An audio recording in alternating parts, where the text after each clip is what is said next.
And so we return to the aftermath of Iris finding out that she is the real Nagisa, and the executive Nagisa is an imposter Nagisa! I was expecting some kind of rescue mission to save Iris from her horrendous crash, but instead we skip over that and skip forward to Iris being in hospital, and Nagisa realising he doesn't really have as much power as he thought he had, and the classroom is also being disbanded. For real, there's nothing anyone can really do about it. It truly is the end of the world. Or so it seems. To be honest, I thought this was going to be the last episode and things would get tied up, but no, even though this episode feels like the last episode, the only loose ends that really get tied up is the forced romance between Mizuki and Imposter Nagisa, and the CEO telling Imposter Nagisa that he was a decoy to protect Iris from evil forces who wanted lots of corporate power for themselves. At least that's what I thought was going on. I got the whole decoy from evil forces part, but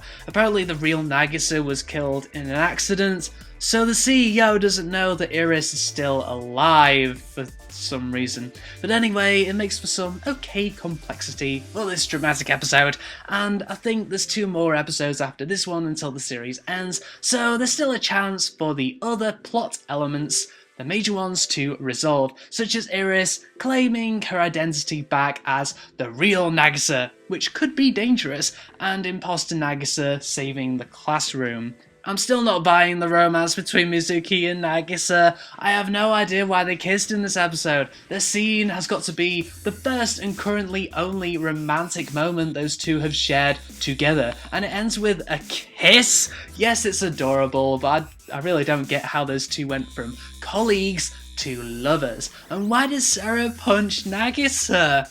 This is a very expositional episode and not that much happens, but I guess that's okay as the previous episode was so intense and this episode is like a breather. At least it was a breather until the ending. Wow, I can't tell if the ending was forced or inevitable. I mean, it was set up to an extent, but it clashes with the political theme of the anime. Surely Imposter Nagisa should have been targeted for career homicide and not actual homicide. Politically strong career homicide would have made more sense to happen in Classroom Crisis, but I guess the ending of this episode was the fastest way to show that Imposter Nagisa and Iris are in danger. Finally, this episode points out something uneasy. We have the classroom, who are a bunch of engineers, and Nagisa, who deals with all the executive stuff, but the two parties are incredibly separate. Mizuki doesn't really embrace the politics of her job and just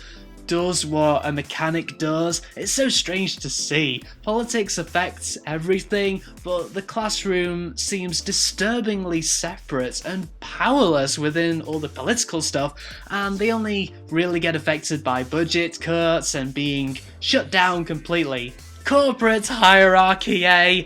All in all, a slow but engrossing episode that uses exposition to push ahead the overall story in a comfortable way, but considering what happened to Nagisa at the end of this episode, it puts me on edge as to what will happen to Iris should she talk to Nagisa about her real identity, as she was assumed to be dead by the CEO.